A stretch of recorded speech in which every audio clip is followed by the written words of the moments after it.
ఏకరూప కవలలు ఉన్నప్పుడు డిఎన్ఏని ఎలా వేరు చేసి కనిపెడతారో మీకు తెలుసా?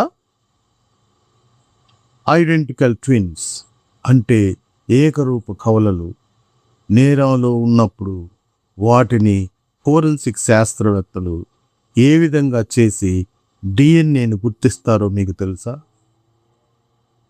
ఐడెంటికల్ ట్విన్స్ డిఎన్ఏ చాలా సిమిలర్గా ఉంటుంది, కానీ అడ్వాన్స్డ్ డిఎన్ఏ సీక్వెన్సింగ్ టెక్నిక్ ద్వారా చిన్న జెనెటిక్ డిఫరెన్సెస్ని మనం గుర్తించవచ్చు.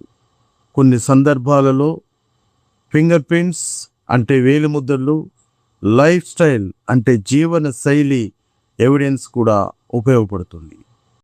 ఇటువంటి ఫోరెన్సిక్ ఫ్యాక్ట్స్ కోసం తరువు ఫోరెన్సిక్స్ తెలుగుని సబ్స్క్రైబ్ చేయండి.